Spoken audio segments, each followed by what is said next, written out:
Supercoaches, welcome in a fairly positive one for myself in the results there with a 1148 there. So made some good ranks again, almost halved my ranking there down into 8,566. So the top 10K for the first time this year. I'll go into the history as well, just to show you how it's gone down from a very tough couple of opening rounds. And we're sitting there with a fairly solid trade situation, have 2 boosts remaining, 32 trades in total. I'm seeing some people a few less. I'm seeing some people around sort of 33, 31s, 34s. So in a kind of solid range so far. Team value went up by about 500k, 550k this week, which was lovely. And my 2 little league wins, which was nice. And as a top 10k for the first time in a good while. So let's move into how the squad looked. And I do have the last couple of games to go through as well from a scoring standpoint. So let's do that now, which I wasn't able to do this morning in that video for anyone who was waiting on that. But the Dogs getting away, big victors over the Knights. And if you are a Karaz owner, it was a really nice hold this week because that allowed him to now be up for the year, which is great. 22k up for the year, 23 up in that last week. Very money, picking up 3 try assists, I believe, in the end, which was lovely on that front. 3 try assists, 44 tackles for 3 misses again. So he's doing good things, and a little bit of a tussle with Hetherington, hey? Burton with 80. He's had such a great month of footy, up 76k with this one after just some terrific scores, as I said. 67, 147, 79, and 80 in that. He was great. Everything you could have hoped for with him at the moment. Tracy solid score. If you got Hughes there, if you didn't play him, obviously like myself there, 68 in this one. Curran I did play. I've just moved him onto the bench given he's not playing this week coming up. But 59 for him. Solid. He's got no attacking stats yet, which is the frustrating one with Curran. To be able to get bigger scores, but really happy with his 59 in that one. If you grabbed Addo Carr this week, he would have went up a good chunk there, 81 after his tougher start. Who would have thought that after, he's played 4 games now, that he would be in a situation where he got 4 and 39, not finishing out the game. Then he goes 162 and 59, and somehow he's made well into the 100,000 mark. So incredible stuff from him. And then Bronson Xerri there, he went up 63k. He's still a solid pickup, I think, next week. Obviously, all these dogs have got to buy this week. And scored a try, got 64, so a little bit lower than that of the week before. They come back to the Tigers and Panthers, so and obviously Canberra, St George, Newcastle from there. So it's really just the one Panthers game that's annoying. If he keeps his spot in the centres, he'll be an interesting pickup at a tick over 400k next week. He had a good game from Bailey Hayward. Obviously, he picked up a try in that one as well. King, if you held him and you played him, sweet. Salmon with 43, not too bad in that one.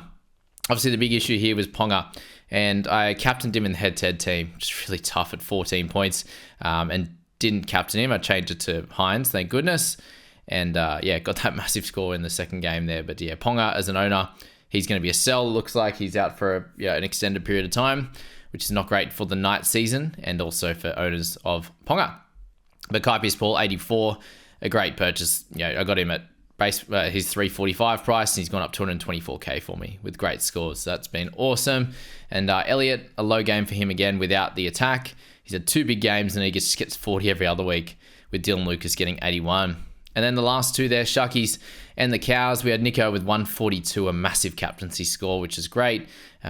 He looked like he was back to some of his best form, but obviously against the Cowboys, they smashed him in this one. So he's going to get goals, try assists and the like. Still no try yet. He's getting closer. Molitalo with 94, along with Kennedy 72, both really good scores, and Ronnie just continues to do it, up 160k now and is 791,000 in. Absolutely incredible. Iro went up 107k this week, so that was awesome news on that front.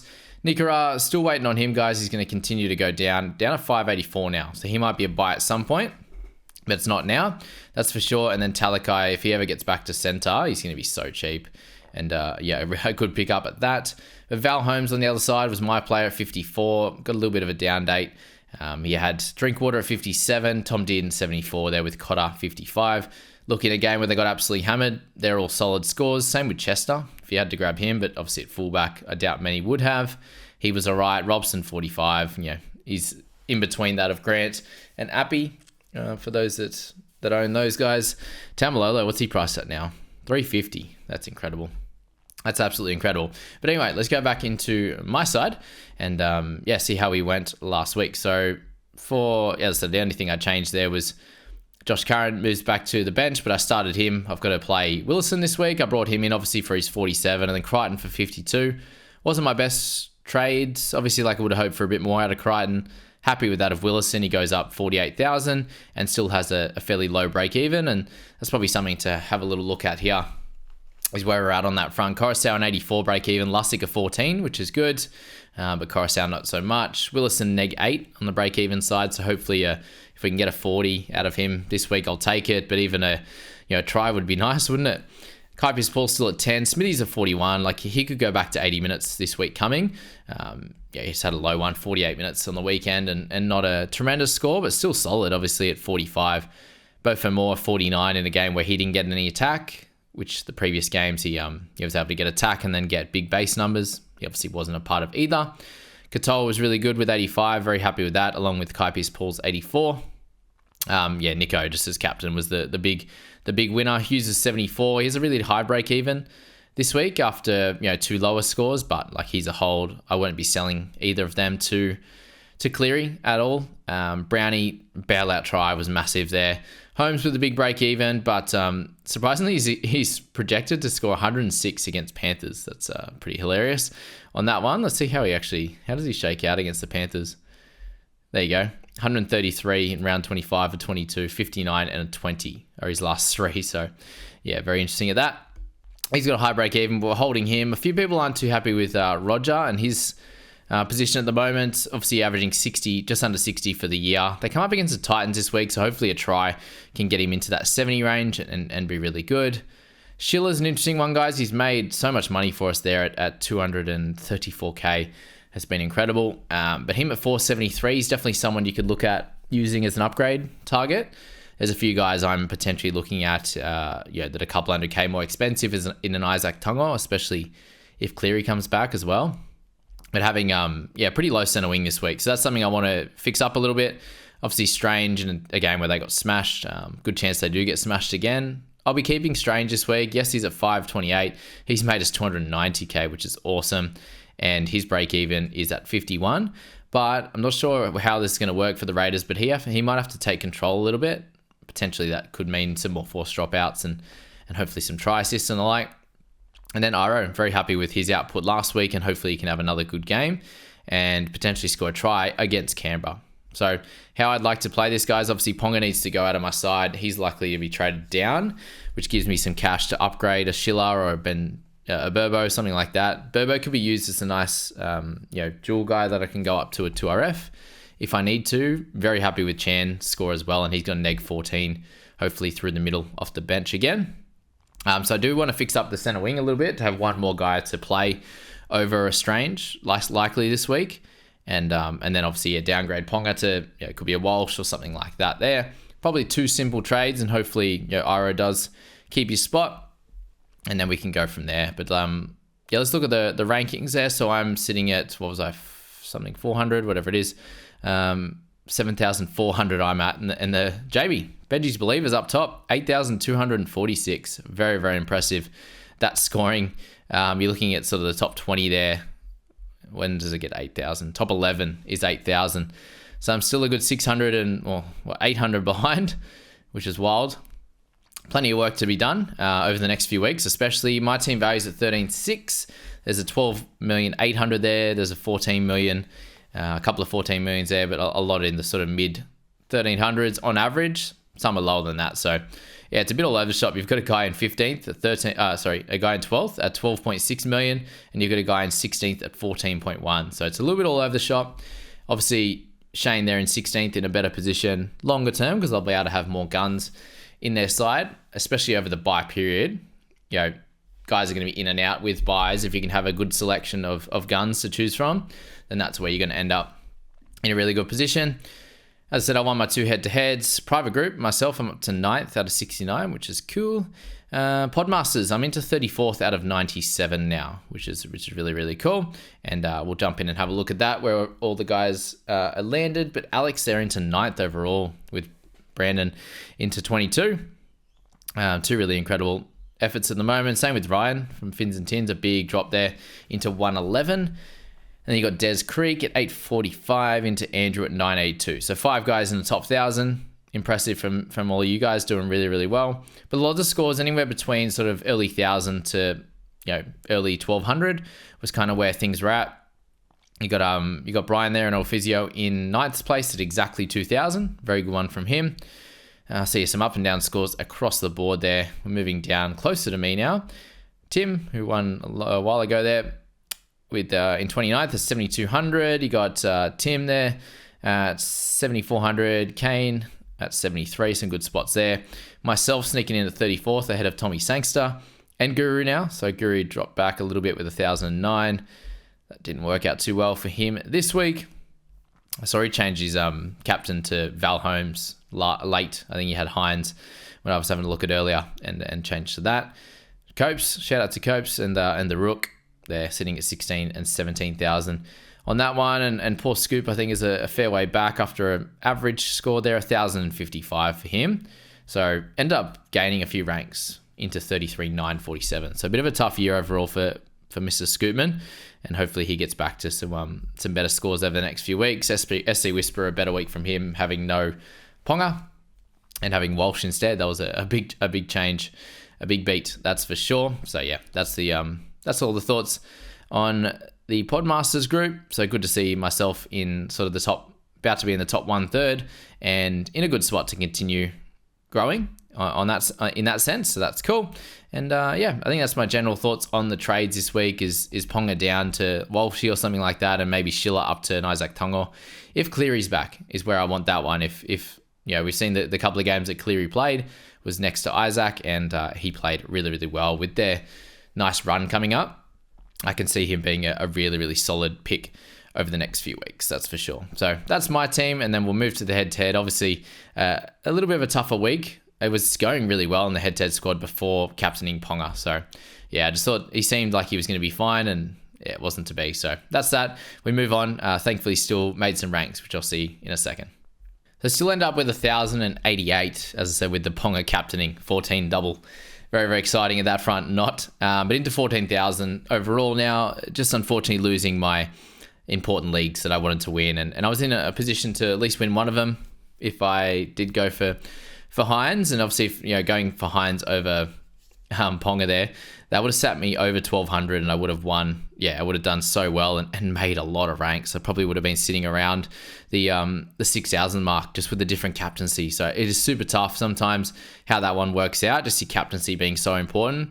And in this case, it didn't work out for the head-to-head squad. And we've got some work to do to get back and start winning some of these head-to-head matchups, which I've lost way too many of them.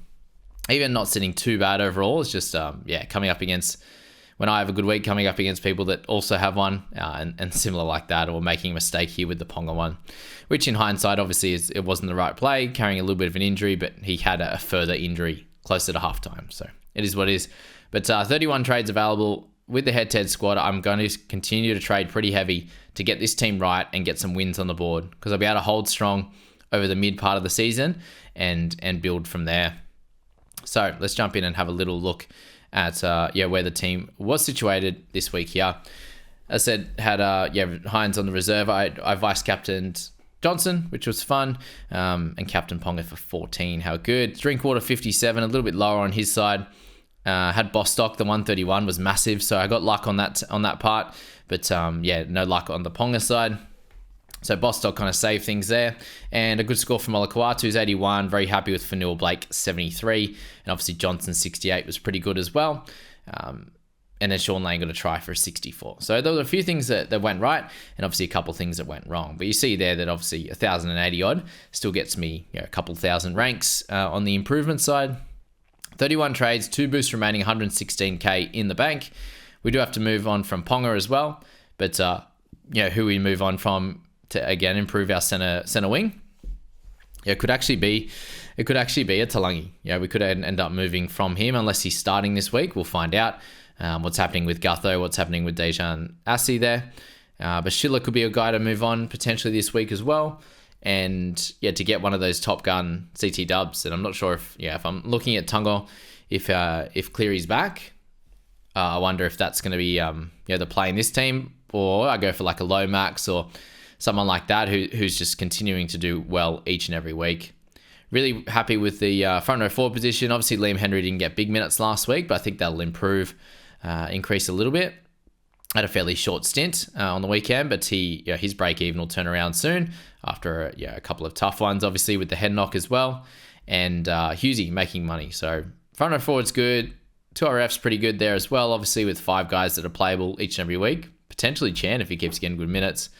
Halfbacks and 5/8 were fine. No problems there. It's just a centre wing as well. So very similar teams set up. Obviously, the front row forward is better in this team compared to my team.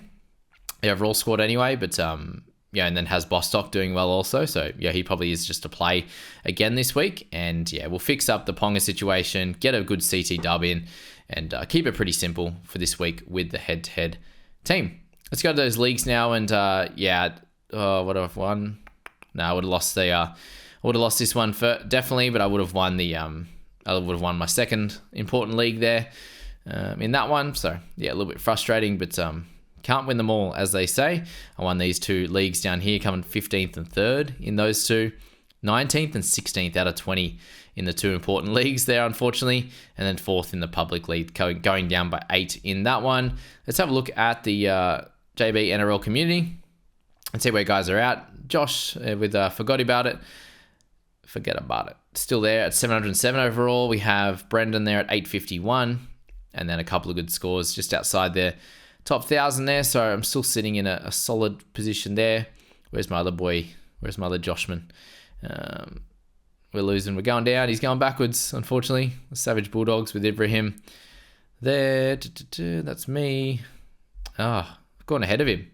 Where's he gone? I can't even find him anymore. Josh, I'll have to message my mate and see where he's at. The Dark Knights. He's Gornskis. Anyway, that's where we're at. What are we at? League ranking. 34th, our league ranking. How good's that? Go the boys. Go the boys, go the girls.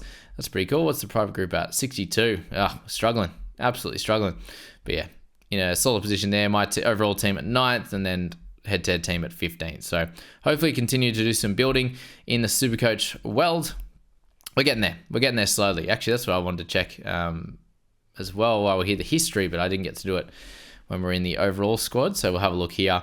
For the head-to-head side of things, obviously an overall position of 81,000 first week, 82,000 second week, 72,000 third week, into 41, 32, 16,000 into 14,000. So ever since round 2, we have made ranks every week, and I imagine that continues coming into this one. Obviously, if I somewhat get the captaincy right, then I'll be in the top 10k, I think, just the way the team's set up. And it would have been I think it would have been closer to 6,000, to be honest, overall, if I got that right. So let's just have a quick check of what that would mean.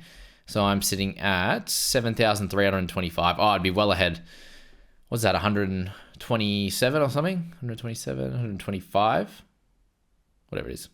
128 extra, which would have put me, about 5,000. So one captaincy option absolutely stunts the season rank. Oh well, we're going to get some luck on that front next week, and Bostock's going to go over for another 100, hey? How's that sound? He's making so much money, and I can't even sell him yet. He's such a low break even. I think he's near neg 2 or something like that after that big one. And the next 2 weeks, he likely makes money off 130. So amazing work from him. And very happy that he's in my side. Obviously, getting 2 big hundreds helps. Just got to get the captain right. And we know that. We can move on now. Ponga needs to go. It sounds like, I'm just looking at the news there from NL Physio, anywhere around the 3-month mark, which is super sad for him and super sad for the Knights season. So tough times. Good luck with your trades this week. We'll be back there for Wednesday with the buy, hold, risk it, sell. Good luck, guys. See you then.